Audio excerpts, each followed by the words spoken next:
ओम शांति। प्यारे रूहानी भाई बहनों, आज हम 10 दिसंबर 2025 की बाबा की मुरली के अनमोल मधुर महावाक्य सुनेंगे। ओम शांति। और उन पर साथ मिलकर प्यार से चिंतन करेंगे। जी। हर दिन की मुरली आत्मा के लिए जैसे एक नई सुबह लेकर आती है ना। बिल्कुल, एक नई ताकत और पुरुषार्थ के लिए एक गहरा उमंग उत्साह भर देती है। जी हाँ। हर दिन बाबा हमें एक नया खजाना देते हैं और आज का खजाना तो बहुत ही विशेष है। आज बाबा हमें हमारे पुरुषार्थ की जो नींव है उसको मजबूत करने की एक बहुत गहरी युक्ति बता रहे हैं। अच्छा। एक ऐसी युक्ति जिस पर हमारी पूरी आध्यात्मिक उन्नति का कह सकते हैं महल खड़ा होता है। जी। तो चलिए फिर सीधे बाबा के दिए हुए आज के सार से ही इस चिंतन को शुरू करते हैं। जी। बाबा ने कितने प्यार से और कितने अधिकार से हमें कहा है, मीठे बच्चे, चैरिटी बिगिन्स एट होम। अर्थात पहले खुद आत्माभिमानी बनने की मेहनत करो, फिर दूसरों को कहो, आत्मा समझकर आत्मा को ज्ञान दो, तो ज्ञान तलवार में जौहर आ जाएगा। वाह, ये एक साधारण कहावत नहीं है। नहीं, बाबा ने इसे आध्यात्मिक पुरुषार्थ का मूल मंत्र बना दिया है। Charity begins at home. जी। हम अक्सर इसे लौकिक दुनिया में दान पुण्य से जोड़कर देखते हैं, है ना? जी हाँ, बिल्कुल। लेकिन बाबा हमें हमारी सबसे पहली और सबसे बड़ी जिम्मेदारी याद दिला रहे हैं।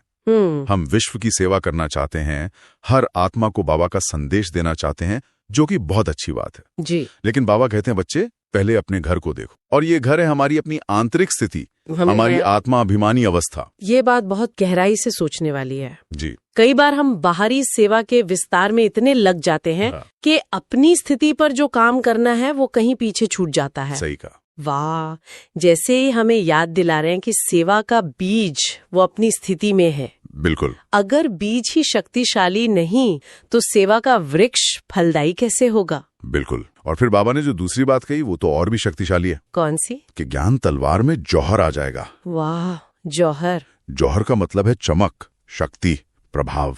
बाबा कह रहे हैं कि जब हमारी अपनी स्थिति पावरफुल होती है, जब हम स्वयं आत्म अभिमानी अवस्था में टिककर किसी को ज्ञान सुनाते हैं जी, तो हमारे शब्द केवल जानकारी नहीं रह जाते। अच्छा। उन शब्दों में एक रूहानी शक्ति, एक वाइब्रेशन भर जाता है जो सुनने वाली आत्मा को सीधा जाकर छूता है। मतलब ये बुद्धि का करेक्शन नहीं, ये आत्मा का आत्मा से कनेक्शन है। वाह, तो मतलब कह सकते हैं कि हमारी स्थिति ही हमारे सेवा का सर्टिफिकेट है। हाँ, बिल्कुल। हमारी अवस्था ही हमारे शब्दों को वजन देती है। क्या हम ऐसा कह सकते हैं कि ज्ञान तो वही है, लेकिन जब आत्म अभिमानी होकर देते हैं तो वो ज्ञान से अनुभूति बन जाता है? बहुत सुंदर कहा आपने। वो ज्ञान फिर आत्मा को उसकी अपनी असलियत का, उसकी शांति का, उसकी शक्ति का अनुभव कराता है। जी। यही है ज्ञान तलवार में जौहर का भरना। चलिए इसी गहरी समझ को और आगे बढ़ाते हैं। जी। आज बाबा ने इसी से जुड़ा हुआ एक बहुत महत्वपूर्ण प्रश्न पूछा है। जी, बाबा ने पूछा है, संगम युग पर किन 2 बातों की मेहनत करने से सतयुगी तख्त के मालिक बन जाएंगे? सोचिए, विश्व का मालिक बनना, सतयुगी तख्त पर बैठना, और उसकी विधि सिर्फ 2 बातों की मेहनत में समाई हुई है। और बाबा का उत्तर भी उतना ही सरल और गहरा है। क्या उत्तर दिया बाबा ने? पहली मेहनत है हर परिस्थिति में समान स्थिति बनाना। समान स्थिति? जी। चाहे दुख हो या सुख, कोई निंदा करे या स्तुति, मान मिले या अपमान, हमारी आंतरिक अवस्था एक रस रहे। बाबा के शब्द हैं, कोई भी कुछ उल्टा सुल्टा बोले, क्रोध करे तो तुम चुप हो जाओ, कभी भी मुख की ताली नहीं बजाओ। बाबा का ये जो चुप हो जाओ का इशारा है ना, ये बहुत शक्तिशाली है, बहुत ज्यादा। लेकिन यहाँ एक प्रश्न उठता है। पूछिए। बाहर से चुप होना तो फिर भी संभव है, पर कई बार मन के अंदर एक पूरा युद्ध चल रहा होता है। सही बात है। कोई कुछ कहता है तो संकल्पों का तूफान उठ जाता है। उस आंतरिक टकराव को कैसे शांत करें? जी। क्या बाबा की चुप होने की श्रीमत सिर्फ वाणी के मौन तक सीमित है? बहुत बहुत अच्छा प्रश्न है। यही तो बाबा के इशारे की गहराई है। जी। देखिए, वाणी का मौन पहला कदम है, लेकिन असली मंजिल है मन का मौन। मन का मौन? जी। जब कोई क्रोध करता है तो वो अपनी नेगेटिव ऊर्जा हम पर फेंकता है। अगर हम वाणी से चुप हो भी जाएं, पर मन से उस ऊर्जा को स्वीकार कर लें, उस पर सोचना शुरू कर दें, तो भी ताली बज गई। अच्छा। बस आवाज बाहर नहीं आई। हाँ, अंदर ही अंदर बज गई। जी, बाबा का चुप हो जाओ का अर्थ है उस नेगेटिव ऊर्जा को अपने अंदर प्रवेश ही न करने दो।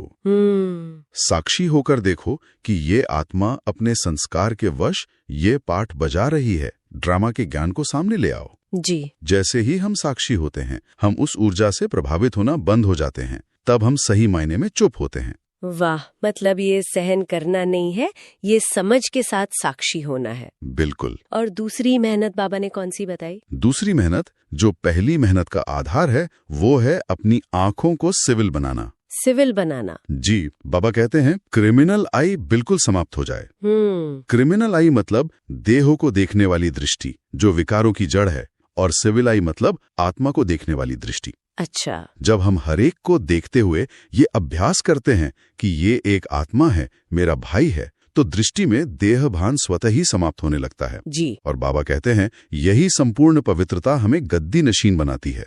समान स्थिति और सिविल आंखें, ये दोनों एक दूसरे से कितनी जुड़ी हुई हैं? बहुत ज्यादा। जब आंखें सिविल होंगी, जब हम सबको आत्मिक स्वरूप में देखेंगे, तभी तो उनके द्वारा दिए गए मान अपमान से परे हो पाएंगे। जी। और हमारी स्थिति समान रह सकेगी। बिल्कुल, ये दोनों एक ही सिक्के के दो पहलू हैं। आत्म अभिमानी स्थिति का फाउंडेशन ही भाई भाई की दृष्टि है। बाबा ने आज मुरली में इस पर बहुत जोर दिया है। जी। नारा तो हम सब लगाते हैं, वी आर ऑल ब्रदर्स, लेकिन बाबा कहते हैं अब इसे प्रैक्टिकल में लाने का, अनुभव में लाने का समय है। जी। जब आप किसी से बात करें तो देह को देखते हुए भी मन की आंखों से उसकी आत्मा को देखें, मस्तक के बीच चमकते हुए सितारे को देखें। और इस अभ्यास का फायदा क्या है? बाबा कहते हैं कि जब हम आत्मा को देखते हैं तो कर्मेंद्रियां चंचल नहीं होती। वाह, ये कितना बड़ा रहस्य है ना? हमारी आंखों की चंचलता, कानों का व्यर्थ सुनने की ओर खिंचाव, ये सब देहभान के कारण है। जी। जैसे ही हम आत्म अभिमानी होते हैं, ये कर्मेंद्रियां शांत और शीतल हो जाती हैं। जी हाँ, क्योंकि कर्मेंद्रियों का राजा मन है और मन का स्विच आत्मा के हाथ में है। जब आत्मा अपने स्वधर्म शांति में स्थित होती है तो ये सारी कर्मेंद्रियां कंट्रोल में आ जाती हैं। जी। ये रूहानी नॉलेज इतनी अद्भुत है कि ये सिर्फ संगम युग पर स्वयं रूहानी बाप ही दे सकते हैं। सही बात है। कोई भी देहधारी गुरु आपको देह से न्यारा होने की ये प्रैक्टिकल विधि नहीं बता सकता। यही समझ हमें देह अभिमान से मुक्त करती है, जो हर एक विकार और गिरावट का मूल कारण है। और जब हम इस देह अभिमान से मुक्त होने का पुरुषार्थ करते हैं तो टकराव वो कम हो जाते हैं। जी हाँ। फिर भी बाबा कहते हैं पुरुषार्थ में थोड़ा बहुत तो सहन करना पड़ता है, लेकिन मुझे लगता है बाबा का सहन करना शब्द भी बहुत गहरा है।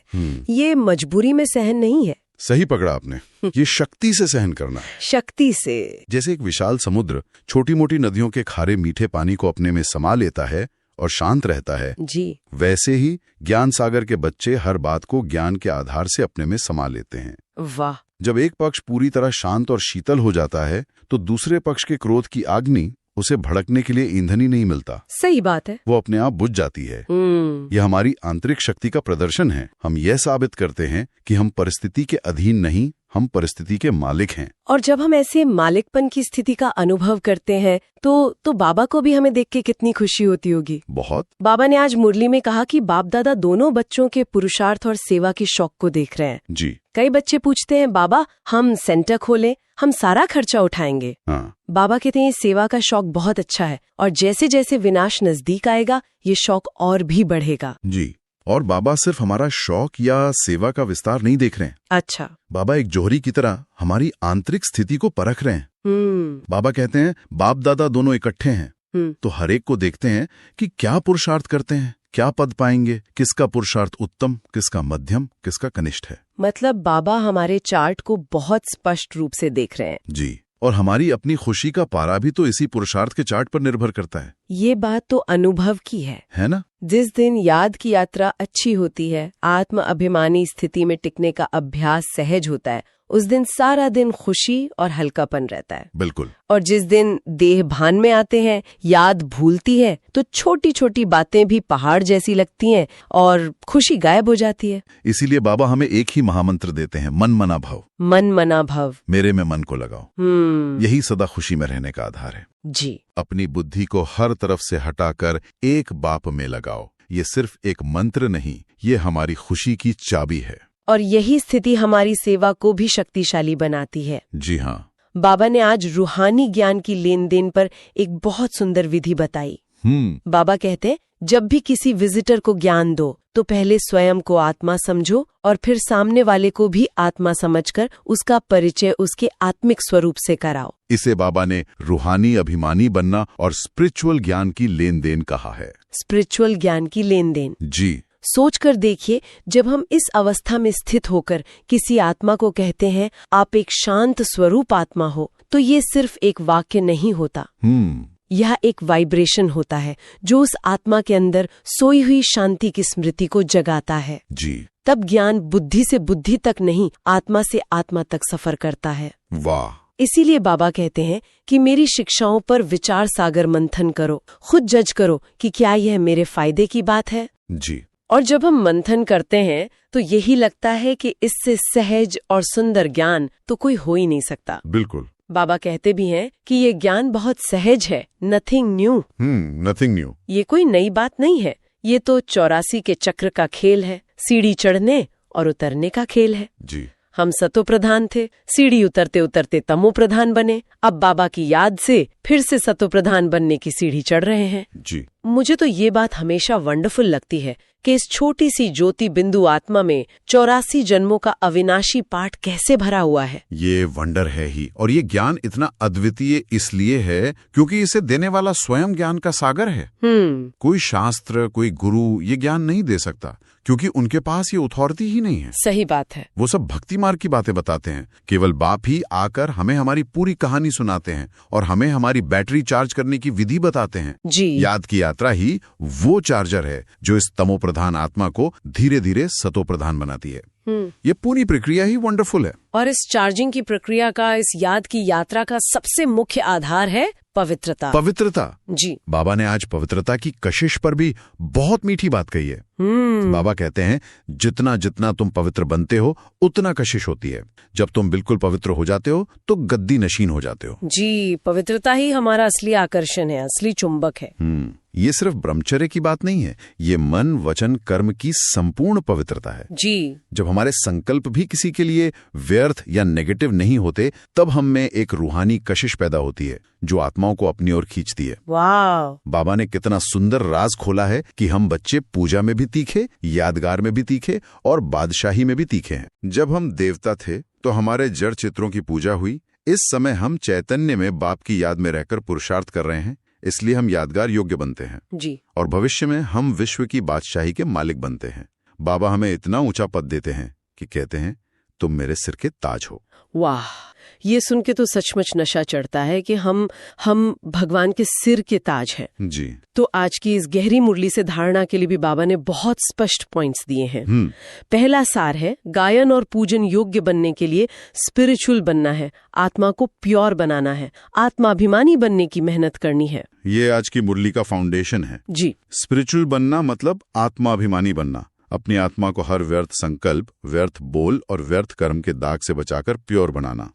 यही मेहनत हमें फिर से गायन और पूजन के योग्य बना देगी। और दूसरा सार इसी बात को प्रैक्टिकल रूप देता है। जी। मनमना भव के अभ्यास द्वारा अपार खुशी में रहना है, स्वयं को आत्मा समझकर आत्मा से बात करनी है, आंखों को सिविल बनाना है। जी, ये है प्रैक्टिकल एप्लीकेशन। अपार खुशी का अनुभव करना है तो मनमना भव का अभ्यास करो। आत्मिक स्थिति में रहना है तो स्वयं को आत्मा समझकर दूसरों से बात करो। जी। और इसका आधार है अपनी आंखों को सिविल बनाना। ये पूरी चर्चा का निचोड़ है। यही अभ्यास हमारी स्थिति को स्थायी बनाएगा और हमें अपार खुशी के झूले में झुलाएगा। जी। अब चलते हैं आज के वरदान की ओर, जो आज की चर्चा को एक नई ऊंचाई देता है। जी। बाबा का वरदान है, मास्टर रचयिता की स्टेज द्वारा आपदाओं में भी मनोरंजन का अनुभव करने वाले संपूर्ण योगी भव। वाह, क्या वरदान है। बाबा हमें सिर्फ योगी नहीं, संपूर्ण योगी बनने का वरदान दे रहे हैं। संपूर्ण योगी। और उसकी विधि है मास्टर रचयिता की स्टेज। रचयिता अपनी रचना को बनाता है और फिर साक्षी होकर उसे देखता है। जी। वह अपनी ही रचना के हर उतार चढ़ाव में फंसता नहीं।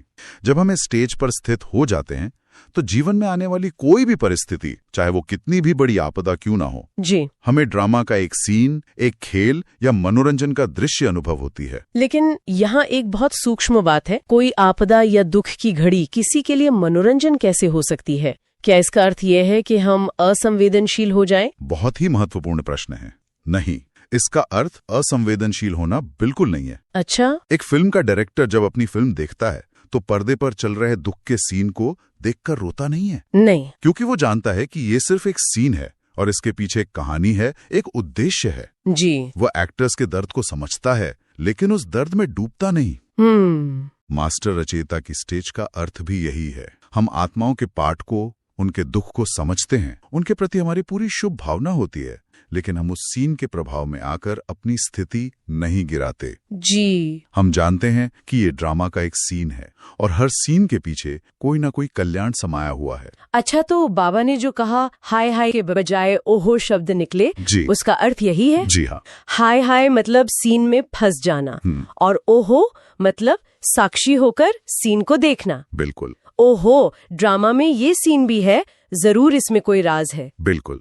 साधारण मनुष्य दुख में हाय हाय करता है। जी। संपूर्ण योगी आत्मा उस दुख में भी ड्रामा के कल्याण को देखती है। वह दुख को भी सुख के दिन आने का साधन समझती है। दुख सुख की नॉलेज होते हुए भी उसके प्रभाव में ना आना, यही संपूर्ण योगी की निशानी है। वाह, बहुत सुंदर। और आज का स्लोगन तो जैसे इसी वरदान को पूरा कर रहा है। जी। दिल तख्त को छोड़ साधारण संकल्प करना, अर्थात धरनी में पांव रखना। एकदम वरदान से जुड़ा हुआ है। हमारा दिल तख्त क्या है? क्या है? वही मास्टर रचयिता की ऊंची स्टेज। अच्छा। जब तक हम उस आत्मिक स्वरूप के तख्त पर विराजमान हैं, हमारे संकल्प श्रेष्ठ, शक्तिशाली और साक्षीपन के होते हैं। जी। लेकिन जैसे ही हम उस तख्त को छोड़कर साधारण व्यर्थ संकल्पों में आते हैं, ऐसा क्यों हुआ, उसे ऐसा नहीं करना चाहिए था, तो इसका मतलब है हमने धरनी पर पांव रख दिया और धरनी पर आते ही माया का प्रभाव, परिस्थितियों का प्रभाव हम पर हावी हो जाता है। जी। इसलिए दिल तख्त पर विराजमान रहना ही मायाजीत बनने की युक्ति है। और इस ऊंची स्थिति को पाने के लिए अव्यक्त बाप दादा ने भी हमें बहुत सुंदर इशारा दिया है। जी। आज का अव्यक्त इशारा है, अब संपन्न व कर्मातीत बनने की धुन लगाओ। ये बहुत गहरा इशारा है। संपन्न और कर्मातीत अवस्था मतलब कर्म करते हुए भी कर्म के बंधन से न्यारा रहना। अच्छा। बाबा हमें कर्म करते हुए हल्कापन अनुभव करने की कला सिखा रहे हैं। तन से भी हल्कापन और मन की स्थिति में भी हल्कापन। जी। अक्सर होता यह है कि कर्म का बोझ या उसकी सफलता असफलता का विचार हमारे मन को भारी कर देता है। सही बात है। बाबा कहते हैं, जितना सेवा का विस्तार बढ़े उतना तुम्हारा आंतरिक हल्कापन भी बढ़ना चाहिए। वाह। कर्म हमें अपनी ओर आकर्षित ना करे, बल्कि हम मालिक होकर कर्म कराएं। ये अभ्यास ही होगा कैसे? क्योंकि कर्म करते हुए तो कर्तापन का भाव आ ही जाता है कि मैं कर रहा हूँ। इसका अभ्यास है निमित्त भाव। निमित्त भाव। हर कर्म करते हुए ये स्मृति रहे कि कराने वाला तो शिव बाबा है, मैं तो सिर्फ एक निमित्त मात्र इंस्ट्रूमेंट हूँ। जी। जैसे ही ये मैं और मेरा का बोझ उतर जाता है, कर्म का बंधन समाप्त हो जाता है। फिर कर्म हमें अपनी ओर खींच नहीं सकते, हम कर्म के फल से भी न्यारे हो जाते हैं। जी। यही अभ्यास हमें सहजता से संपन्न और कर्मातीत अवस्था तक ले जाएगा। ये भी आज की मुरली के सार आत्म अभिमानी स्थिति से ही जुड़ा हुआ है। अच्छा। आत्मा मालिक है, ये देह और ये कर्म सब उसके साधन हैं। वाह, बहुत बहुत शुक्रिया इस गहरे मंथन के लिए। जी। तो आज की पूरी चर्चा में बाबा ने हमें आत्म अभिमानी स्थिति में टिकने, अपनी दृष्टि को सिविल बनाने और हर परिस्थिति में एकरस साक्षी होकर रहने की गहरी युक्तियां दी हैं। जी। यही पुरुषार्थ, यही मेहनत हमें सत्युगी तख्त का सच्चा मालिक बनाएगी। जी हाँ, आज की पूरी चर्चा का सार एक ही है, स्वयं पर काम करना, अपनी आंतरिक दुनिया को सुंदर बनाना। जैसे एक शांत और स्थिर झील में ही आकाश का स्पष्ट प्रतिबिंब दिखता है, वैसे ही एक शांत, स्थिर और आत्माभिमानी आत्मा ही बाबा के ज्ञान को यथार्थ रूप में धारण कर सकती है। जी। और अपनी स्थिति से विश्व की सेवा कर सकती है। तो आज हम सब ये दृढ़ संकल्प करें कि हम अपनी इस आंतरिक स्थिति पर विशेष ध्यान देंगे। बिल्कुल। बाबा के साथ जुड़े रहने, उनकी श्रीमत का गहराई से मनन करने और अपने पुरुषार्थ के लिए रोज नई प्रेरणा पाने के लिए हमारे साथ बने रहें। जी। हमारा लक्ष्य है कि बाबा के ये अनमोल महावाक्य हर आत्मा तक पहुँचें और उनके जीवन को रोशन करें। ओम शांति। ओम शांति।